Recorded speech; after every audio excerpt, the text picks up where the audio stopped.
Hi friends, நம்ம ஏற்கனவே இதில் 11 to 15 சம்ஸ் பார்த்துட்டோம். இதோட தொடர்ச்சியை தான் பார்க்க போகிறோம். அதுக்கு முன்னாடி ஏபிஜிபியை நல்லா அதோட மெயின் கான்செப்டை மட்டுமாவது அட்லீஸ்ட் நம்ம ஞாபகம் வச்சுக்கணும். ஏன்னா இதில் பாருங்கள், ஏபிஜிபியை 10th ஸ்டாண்டர்ட் ஏபிஜிபியில் வச்சு எத்தனை கொஸ்டின் கேட்டிருக்காங்க பாருங்கள். ஸோ நம்ம அதை ஒரு வாட்டி ரீகால் பண்ணிவிட்டு நம்ம தொடர்ந்து கன்டினியூ பண்ணிக்கலாம். இப்போ ஜிபினா இப்போ ஏஆர் ஸ்கொயர் அப்படி இருக்கும். அப்போ என்ன அர்த்தம்னா அதோட ரேஷியோ சேமாக இருக்கும். இதை ஃபஸ்ட்டு டேர்மை ஏன்னு எடுப்போம், அடுத்தது பின்னு எடுத்து அப்புறம் சின்னு எடுத்துக்கலாம். அப்போ ஏக்கு ஏ தான், பி இருக்க இடத்துல ஏஆர் போட்டுக்கலாம், சி இருக்க இடத்துல ஏஆர் ஸ்கொயர் போடணும். அந்த மாதிரி போட்டு தான் அதை அப்ளை பண்ணியிருந்தோம். இது சப்போஸ் ஏபியாக இருந்தது அப்படின்னா, இப்போ ஏபிசி ஒரு ஏபின்னு வச்சுக்குவோம். ஏபின்னா என்னென்னா எப்படி இருக்கும்னா ஏ ப்ளஸ் டி, ஏ ப்ளஸ் 2D அப்படி இருக்கும். அதாவது டிஃப்ரென்ஸ் பார்த்திங்கன்னா சேம் ஆகும். டிஃப்ரென்ஸ் இது ரெண்டையும் கழிச்சா டி வரும், இது ரெண்டையும் கழிச்சா டி வரும். அப்போ டிஃப்ரென்ஸ் சேமாக இருக்கும். அதுதான் ஏபின்னு சொல்லுவாங்க. மேக்ஸ் தெரியாதவங்களுக்காக தான் இதை நம்ம இன்னொரு வாட்டி ரீகால் பண்ணுறோம். ஸோ அதை நல்லா புரிஞ்சுக்கோங்க. இதை ஏன் திரும்ப சொல்லணும்னா இந்த கான்செப்ட் ரொம்ப ரொம்ப முக்கியங்க. இப்போ ஏபின்னா என்ன அர்த்தம்னா டிஃப்ரென்ஸ் சேமாக இருக்கும். இப்போ ஒரு எக்ஸாம்பிளுக்கு பார்த்தீங்கன்னா, பாருங்கள், இப்போ 2, 5, 8 ஏபின்னு சொல்லுவோம். ஏன்னா 5ல் 2 கழிச்சா 3, 8ல் 5 மைனஸ் பண்ணால் 3. ஸோ இது ஒரு ஏபின்னு சொல்லுவோம். அப்போ என்ன அர்த்தம்? டிஃப்ரென்ஸ் சேமாக இருந்தால் ஏபின்னு அர்த்தம். அப்போ இதில் நீங்கள் இன்னொரு முக்கியமான ஒரு கான்செப்டை நீங்கள் புரிஞ்சுக்கணும். என்ன கான்செப்ட் அப்படின்னா, இது ரெண்டையும் நீங்கள் சேர்த்துக்கிறீங்க இல்லைங்களா? இது ரெண்டையும் நீங்கள் ஆட் பண்ணிங்கன்னா உங்களுக்கு என்ன வரும்? இது ரெண்டையும் ஆட் பண்ணால் 10.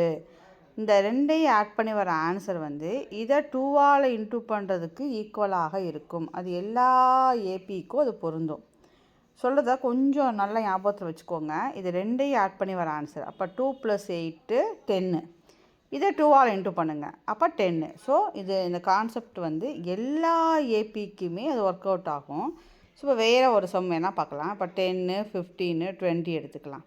ஸோ இது ரெண்டையும் ஆட் பண்ணுங்கள் 30. அப்போ இதை 2ஆல் இன்டூ பண்ணுங்கள் 30. அப்போ காமனாக எப்படி எழுதலாம்? இப்போ ஏபிசி ஏபினா A C equal to A plus C, A plus B, C equal to என்ன எடுத்துக்குவோம்? 2b. இது ரெண்டையும் ஆட் பண்ணி வர ஆன்சர். இதை 2ஆல் இன்டூ பண்ணுறதுக்கு ஈக்குவலாக இருக்கும். அப்போ 10ஐயும் 20 ஆட் பண்ணிங்கன்னா 30. இதை 2ஆல் இன்டூ பண்ணிங்கனாலும் 30. ஸோ அதுதான் கான்செப்ட். அப்போ ஏபியோட கான்செப்ட் என்ன? இது ரெண்டையும் ஆட் பண்ணி வர ஆன்சர் 2 டைம்ஸ் இதுக்கு இன்டூ பண்ணி வர ஆன்சருக்கு ஈக்குவலாக இருக்கும். அப்போ A plus C equal to 2b. இதுதான் ஏபியோட ரூல்ஸு. இதை நீங்கள் நல்லா ஞாபகம் வச்சுக்கோங்க. இதை பேஸ் பண்ணி சம்ஸ் வரும். ஸோ ஏபிஜிபி இப்போ நல்லா புரிஞ்சுக்குன்னு நினைக்கிறேன். இதில் பார்த்தீங்கன்னா 11 to 15 வரைக்கும் நம்ம பார்த்துட்டோம். இதில் இந்த 3 ஃபார்முலா படிக்க சொல்லியிருப்போம், அதை நல்லா பார்த்துக்கோங்க. அதே மாதிரி தான் ஆங்கிள் பைசெக்டர் தியரம் பொறுத்த வரைக்கும் இந்த மாதிரி இருந்துச்சுன்னா இதோட ரேஷியோ இந்த 2 ரேஷியோவுக்கு ஈக்குவலாக இருக்கும். இது ஞாபகம் வச்சுங்க. பைசெக்டர் தியரமோட ரூல்ஸு இதை ஞாபகம் வச்சுக்கோங்க. இதை மட்டும் நீங்கள் கண்டுபிடிச்சிங்கன்னா அப்புறம் இன்டூ பண்ணி போட்டுக்குவோம். இந்த மாதிரி ஒர்க் டன் வந்தாலே இங்கே தான் போடும், by dash by A by B by அப்படி தான் வரும். அப்போ 1/1 அப்படி தான் வரும். சரிங்களா? இது அதே மாதிரி தான். இது எப்படி போடுவோம்? PA into PB equal to PC into PD. சரிங்களா? அந்த கான்செப்ட் வச்சு போட்டிருப்போம். இதெல்லாம் ஞாபகம் வச்சிங்கன்னா இதுலேருந்து ஒரு சம் வரும், அடிச்சிடலாம். இப்போ அடுத்து நமக்கு ஆக்சுவலாக நம்ம இதிலேருந்து பார்க்கணுன்னா 16லேருந்து பார்க்கணும். சரிங்களா? how many consecutive terms starting how many consecutive terms starting from the first term of the series 3 + 9 + 27 would be the sum to 1092. இதுவும் பார்த்திங்கன்னா ஏபிஜிபி அந்த லெசனில் தான் வந்திருக்கு. அதுக்கு முன்னாடி முதல்ல இது ஏபியா ஜிபியான்னு கண்டுபிடிச்சிக்கோங்க. அதுக்கு முன்னாடி கொஸ்டினை ஃபஸ்ட்டு புரிஞ்சுக்கோங்க. 3 + 9 + 27 + எக்ஸட்ரா கொடுத்துருக்கான். Sum to 1092. அப்போது சம்மு கொடுத்துட்டான். எஸ்என் தான் சம்முன்னு எடுப்போம். 1092 சம்மை கொடுத்துட்டான். இப்போ ஸ்டார்டிங் நம்பர் 3லேருந்து ஆரம்பிக்குது. 3க்கு அப்புறம் 9, 27 அப்படி போய்கிட்டே இருக்குது. நம்ம எது வரைக்கும் நம்ம ஆட் பண்ணோங்கிறது அதுதான் கண்டுபிடிக்கணும். இதில் இதே மாதிரி எத்தனை நம்பர் வரைக்கும் நம்ம போட்டிருந்தோம்னா அதோட சம்மு 1092 ஆகிருக்கும்னு கேட்குறாங்க. அப்போ நம்ம ஹவு மெனி கான்சிக்யூட்டிவ் டேர்ம்ஸ்னால் நம்ம என்ன கண்டுபிடிக்கணும், இந்த எண் தான் கண்டுபிடிக்கணும். முதல்ல கொஸ்டினை நல்லா புரிஞ்சுக்கணும், எண் தான் கண்டுபிடிக்கணும். அடுத்தது இது ஏபியா ஜிபியான்னு கண்டுபிடிங்க. முதல்ல ஏபியான்னு பாருங்கள். 9ல் 3 போச்சுன்னா 6, 21ல் 9 போச்சுன்னா 27ல் 9 போச்சுன்னா 19, சரி 18. அப்போ டிஃப்ரென்ஸ் வந்து சேமாக கிடையாது. அப்போ இது என்ன இல்லை, ஏபி இல்லை.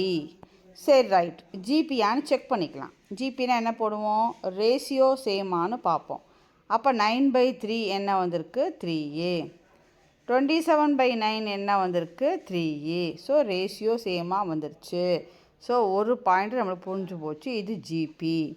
அப்போ ஜிபின்னு தெரிஞ்சிருச்சு.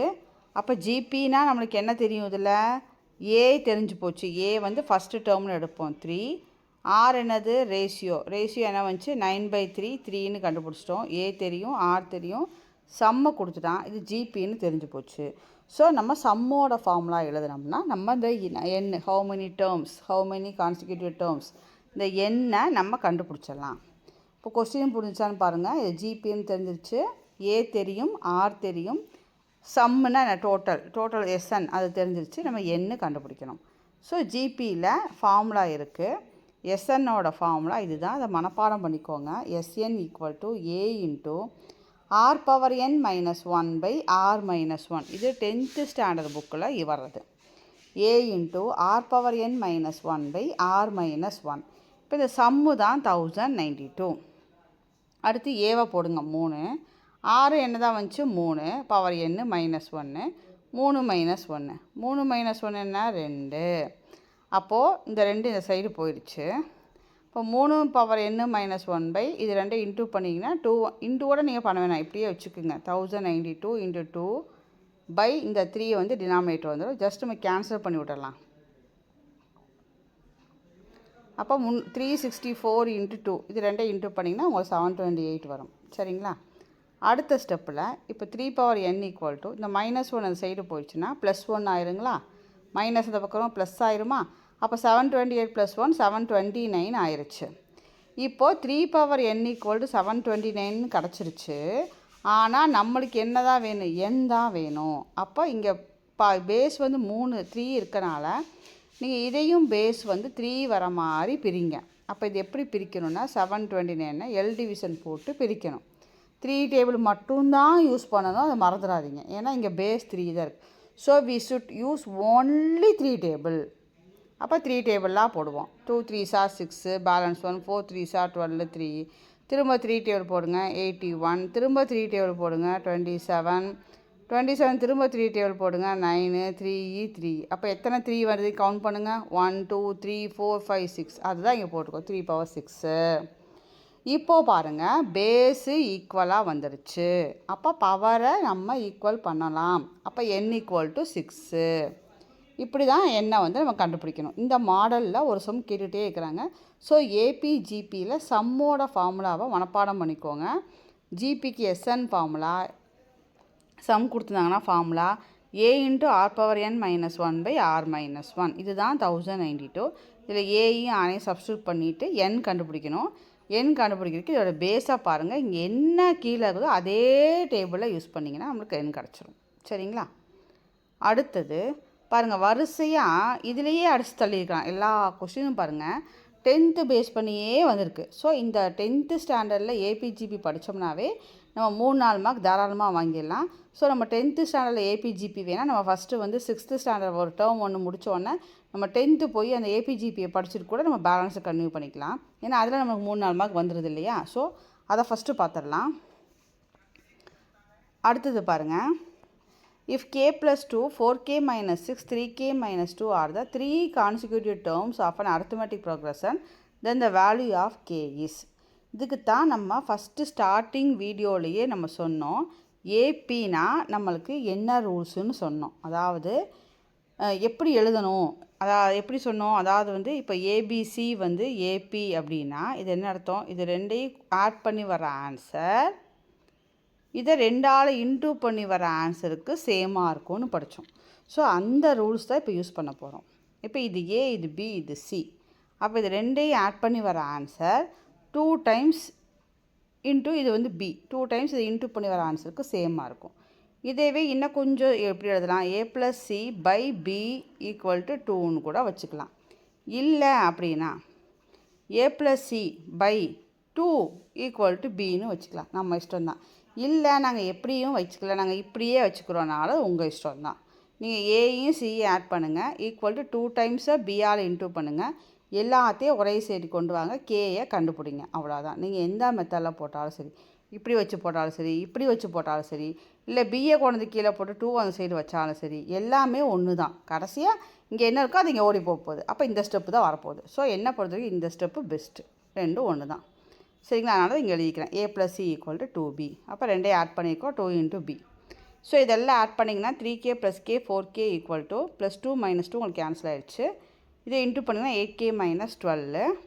இப்போ 4k - 8k = -12. அப்போ -4k = -12.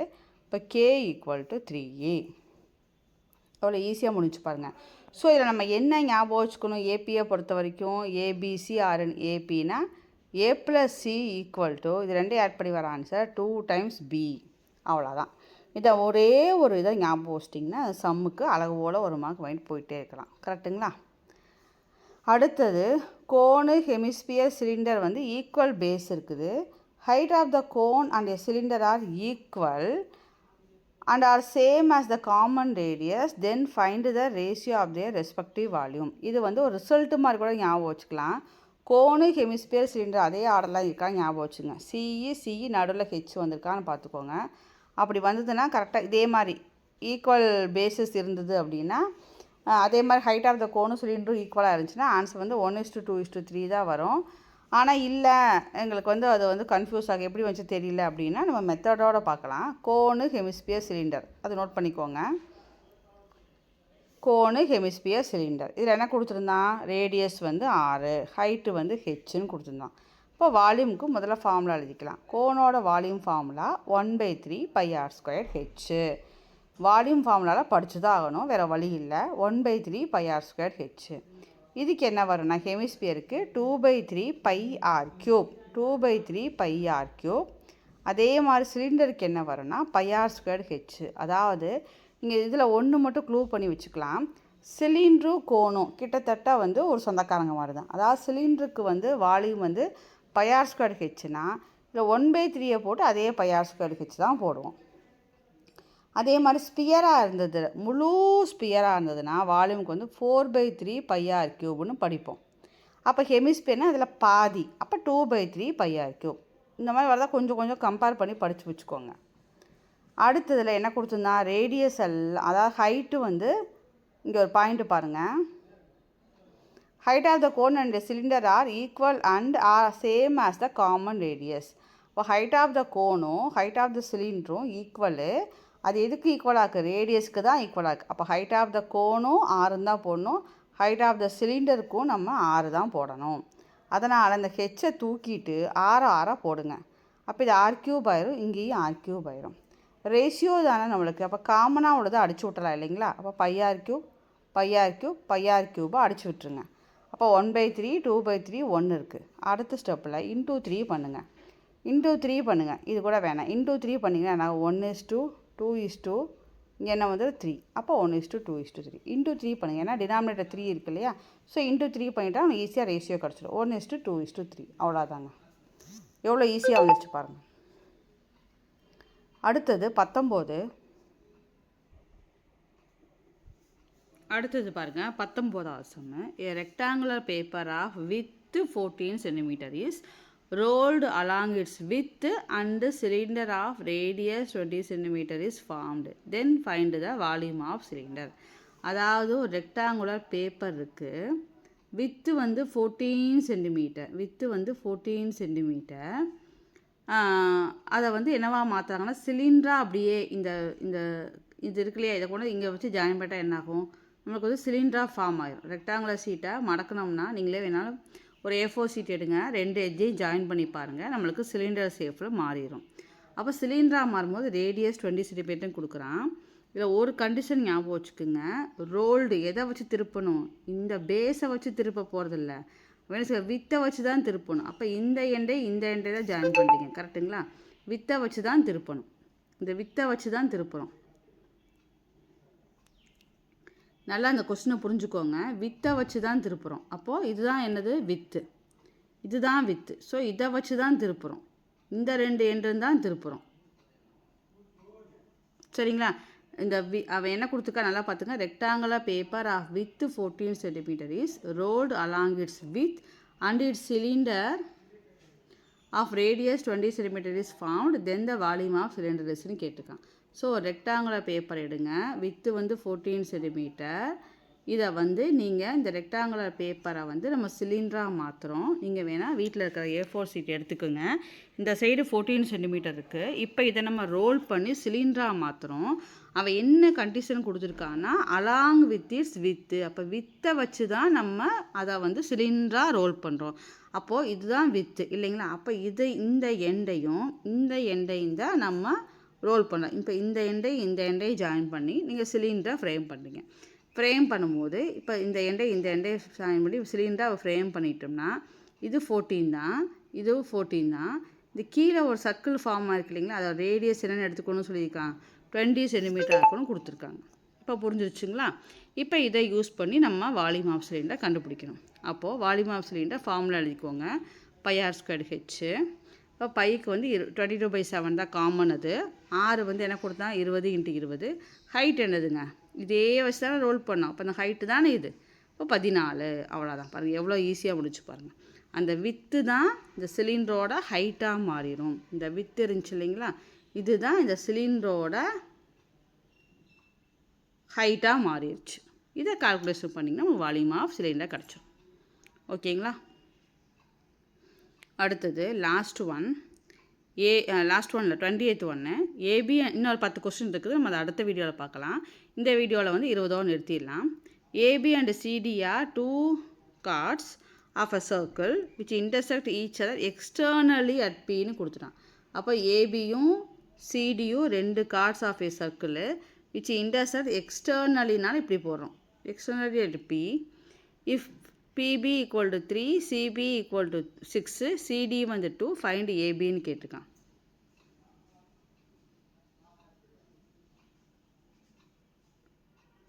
ஏபிசிடி எக்ஸ்டர்னலாக மீட் பண்ணுது பிஏ. சரி, அவன் கொடுத்துருக்கறதா கீழே மெசேஜ் பண்ணிக்கலாம். இங்கே போட்டிருக்கேன் பாருங்கள். சரிங்களா? ஏபி அண்ட் சிடி பியில் எக்ஸ்டர்னலாக மீட் பண்ணுது. இது தெரியாது 3ன்னு வச்சுக்குவோம். இது கொடுத்துட்டான் 3, இது கொடுத்துட்டான் 2, ஃபுல் லென்த்து கொடுத்துட்டான் 6ன்னு. அப்போ இது 6, இது 2னா அப்போ இங்கே என்ன வருங்க? 4. இதுவும் நம்ம 10th கான்செப்ட் தான். நம்மளுக்கு என்ன ஃபார்முலானா இந்த மாதிரி வந்து 2 கார்டு இருக்கும்போது இதோட லென்த் இருக்கு இல்லைங்களா? இந்த PA × PB = PC × PDக்கு ஈக்குவலாக இருக்கும். PA × PB = PC × PD. அதாவது ஏபியும் சிடியும் 2 கார்டாக இருக்க சர்க்கிள் விச் இன்டர்செக்ட் எக்ஸ்டர்னல் பினா என்ன கண்டிஷன் சாட்டிஸ்ஃபை ஆகும்னா PA × PB = PC × PD. அதை நோட் பண்ணிக்கோங்க. இப்போ PAனா ஃபுல் லென்த் இல்லைங்களா? அப்போ 3 + x. PBங்கிறது 3. PCங்கிறது எவ்வளவு? ஃபுல் லென்த்து PC எவ்வளவு? 6. PD நம்ம கண்டுபிடிச்சோம். ஏன்னா இது ஃபுல் லென்த் 6, இது வரைக்கும் 2னா இது 4ன்னு கண்டுபிடிச்சிட்டோம். இப்போ இதை கேன்சல் பண்ணிட்டு போட்டுக்க வேண்டியதான். இந்த 3 கீழே வந்துடும். இதை அடிச்சு விட்டா 2 டைம்ஸு 2 × 4 8. அப்போ 3 + x தான் 8. அப்போ எக்ஸு வேணும்னா ப்ளஸ்ஸாக உள்ளவன் இந்த பக்கம் வரும், மைனஸாக போயிடுவான். அப்போ 8 - 3 5. அப்போ ஏபி இஸ் 5. இதெல்லாம் நம்ம கால்குலேஷன்லாம் போட்டுடலாம். இது மட்டும் ஞாபகம் வச்சுக்கணும். 2 கார்டு வந்து இந்த மாதிரி எக்ஸ்டர்னலாக ஒரு பாயிண்டில் மீட் பண்ணுச்சுன்னா எந்த கண்டிஷன் சாட்டிஸ்ஃபை ஆகும்னா PA × PB = PC × PD. நீங்கள் 10th ஸ்டாண்டர்ட் புக்கை வந்து ஓரளவுக்கு தரவு பண்ணிங்கன்னா நம்ம ஈஸியாக வந்து ஓரளவுக்கு நல்ல மார்க் மேனேஜ் பண்ணிட முடியும். ஸோ 10th ஸ்டாண்டர்ட் புக்கை வந்து எடுத்து APGP அப்புறம் வந்து அதில் உள்ள அந்த தியரிட்டிக்கல் ஜாமெட்ரி இருக்குல்ல, ஜாமெட்ரியில் வர அந்த தியரம் அந்த லெசனில் பார்த்திங்கன்னா இது ஃபுல்லாகவே இதோட கான்செப்ட் ஃபுல்லாகவே இருக்கும். டேஞ்சன்ட் யூஸ் பண்ணி வர கண்டிஷன், ஆங்கிள் பைசெக்டர் தியரம், பேசிக் ப்ரொபோர்ஷனாலிட்டி தியரம், இதை மட்டுமாவது பார்த்துட்டிங்கன்னா ஓரளவுக்கு மேனேஜ் பண்ணி தப்பிச்சிட முடியும். நம்மளுமே அதை தனி வீடியோவாக போடலாம், கவலைப்படாதீங்க. நீங்கள் 30க்கு 30 வாங்குறதுக்கு உண்டான எல்லா முயற்சிகளுக்கும் என்னால் முடிஞ்ச ஹெல்ப்பாக 100% நம்ம சேனல் பண்ணோம். தொடர்ந்து நம்ம சேனலை சப்ஸ்கிரைப் பண்ணுங்கள், லைக் போடுங்க. தேங்க்ஸ் ஃபார் வாட்சிங்.